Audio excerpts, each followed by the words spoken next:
Okay, so not entirely sure where I left off on this, but um, I think I was on the pharynx and pretty much choking can make you go ah, which is sounds suggestive, but it's not. Choose the appropriate components from the list below to build out the pathways above. So we're building out these pathways right here.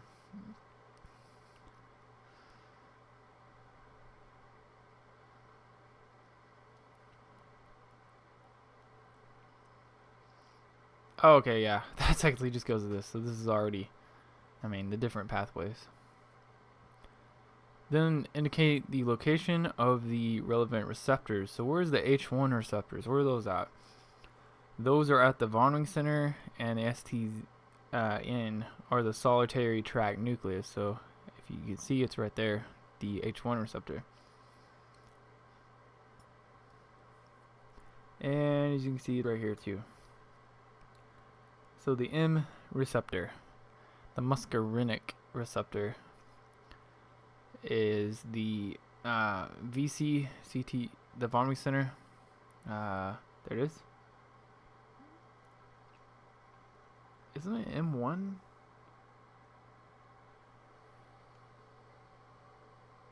Huh. Weird.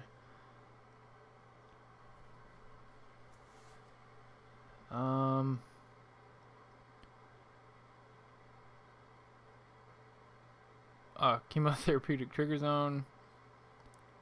It's saying there's one here, but it doesn't show it.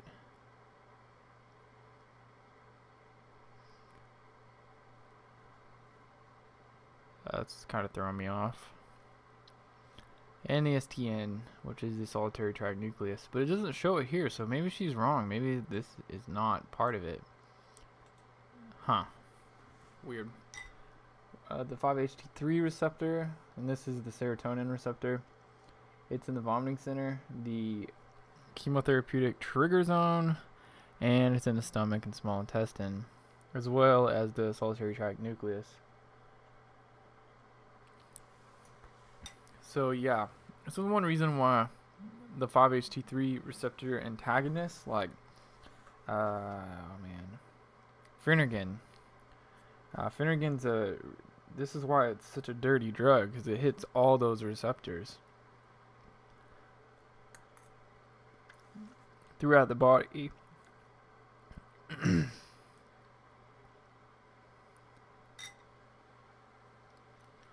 Also hit some other stuff too. But anyways, D2 receptors, dopamine receptors, are in the chemotherapeutic trigger zone and also in the solitary tract nucleus. So I'm thinking she is wrong here on the M receptor, so I'm going to highlight that one. Let myself remember that may not be right. NK1 receptors in the vomiting center, right there, and it's also in the solitary tract nucleus. Same thing for the CB1 receptor for the cannabinoid receptor, I believe, which they actually recently did a protein structure modeling of this receptor. So now they can actually do more advanced research into specific targeting of that receptor in the body, which is, I think that's interesting. That's something new that people didn't really talk about. So they modeled the protein structure of the enzyme or the receptor that binds THC, but not the enzyme, the receptor. Anyways, so you'll find it here and you'll find it here. Oh no. Where's it at? Oh, chemoreceptor right there. Well, I guess M is a chemoreceptor also. Anyways, in the list of scenarios below, list the appropriate pathway. Larry ate a burrito from a questionable taco stand.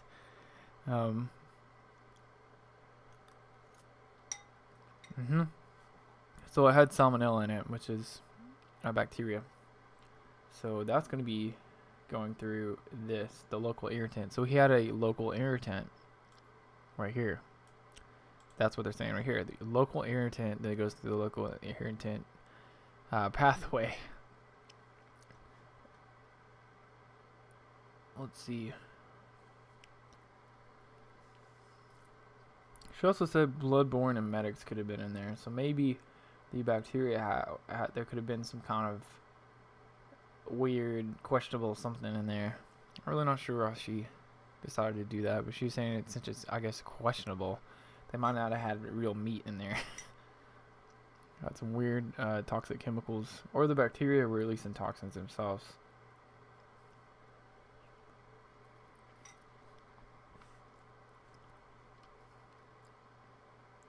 Gina is on a cruise and a storm hits. She's that sucks. She spent a significant part of her trip hanging her head over the deck of the railing because she was throwing up. So, what caused that? What would be something that caused that? Well, remember when I said vertigo in the last video? This is your X, Y, and Z axis. If your body's tilting and bobbing and weaving, but your eyes aren't communicating well with that motion, you could get motion sickness because there's a disjunction between what your eyes see as being stationary and your body moving around. So maybe if she were to move with it, it might help a little bit, but not really.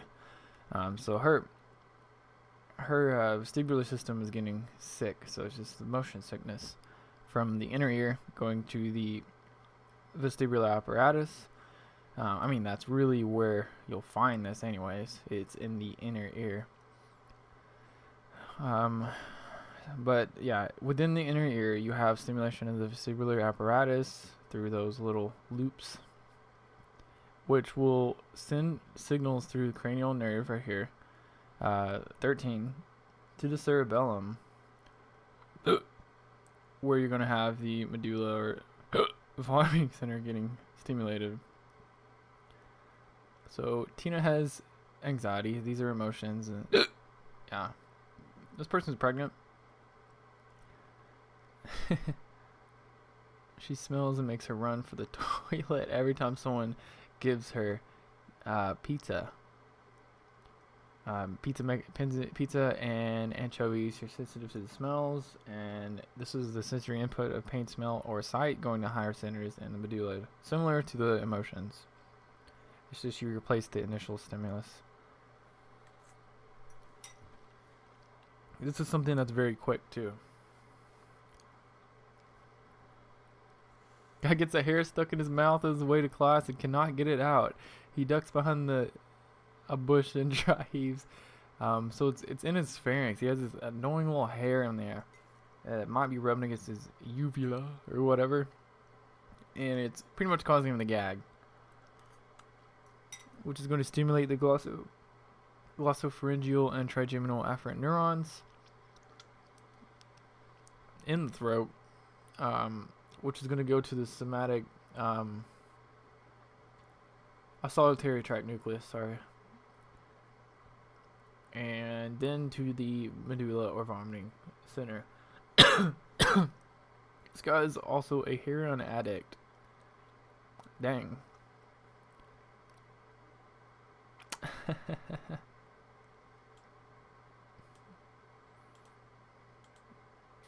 That's funny. Anyways, sensory input, pain, smell, sight, high centers, and all that. That was with the pregnancy, so I was sorry. We're in the heroin addict guy. He has bloodborne emetics. He has toxins in his drug. So I think heroin's actually an opioid. So you would have what's an opioid. He may have some other toxic bloodborne chemicals in that, because it's probably not going to be pure heroin, and it's going to go through these pathways right here. So there's 3 different pathways, but for her, she's only really looking at 2, I think, are the main one. You have the bloodborne emetic going to the chemotherapeutic trigger zone directly, or it'll go through the stomach and small intestine. That's not very likely, so you're more likely to see this. But since it is in the circulation, it can Go to the stomach. I don't. This isn't how you take heroin. You're not gonna put it. It's not gonna go to the stomach and small intestine. But let's say he squirts his heroin in his mouth for some reason. I don't know why you would. I don't know why you would even do heroin, but vagal and parasympathetic afferent neurons would then be stimulated there. He'll go into the solitary tract nucleus or the chemotherapeutic trigger zone, and the solitary tract nucleus would stimulate the vomiting center, or the chemotherapeutic trigger zone would stimulate the vomiting center. And then, so pretty much this is what they're saying. She repeated, she said it one way, said it another way, and then said both ways. So that was kind of weird the way she typed that. But yeah, the end result here is, you know, chemotherapeutic trigger zone going to the vomit center, or somatic solitary tract nucleus go to the vomiting center. There we go. Now, for each drug in the following list, indicate which pathway will be affected by the drug, if any. Pepto-Bismol. Antimicrobial effects and binds enterotoxins 3 and 4. Cimetidine is a motion sickness. You'll get... Wait.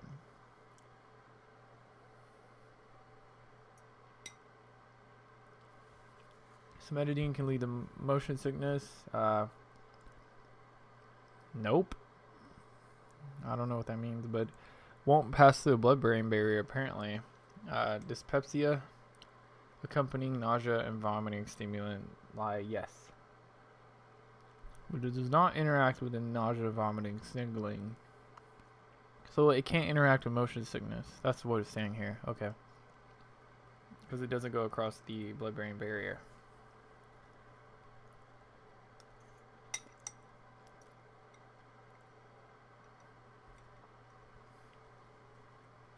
This is just motion sickness. Dimenhydrinate, motion sickness. 2. I don't know what that means. Won't pass. This one doesn't go past the blood-brain barrier. It's Pepsi accompanying nausea, vomiting, stimulant. Yes, but it does not interact with nausea, vomiting, signaling. Huh. It's a H2 antagonist, I think. I'm not really sure. Omeprazole, that's PPI. Nope, it's not involved in nausea, vomiting pathways, which is interesting. So, okay. Phosphorated carbohydrate solution. Erythritol, big example. Antimicrobial effects. It will bind to enterotoxins 3 and 4, but it's not.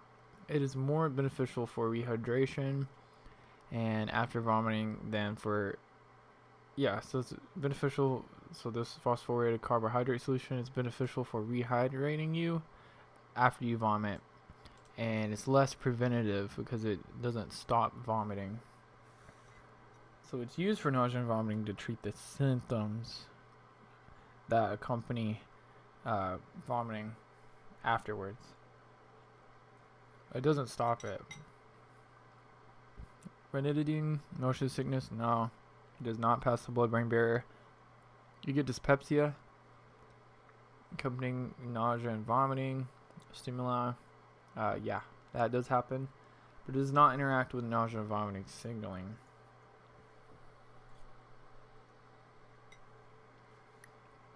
Scopolamine, kind of crazy. When you Google that one and look it up, you'll go watch a Vice documentary about this. But motion sickness, yeah.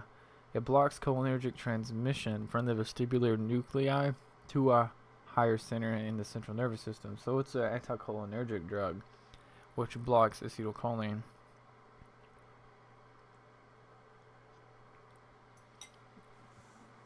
And it blocks reticular formation to the vomiting center through the cholinergic transmission blockage. Smoke a doobie, take a toke, move to California, and buy medical marijuana. CB1 receptors. She didn't even write anything. She just said, yeah, but only in California.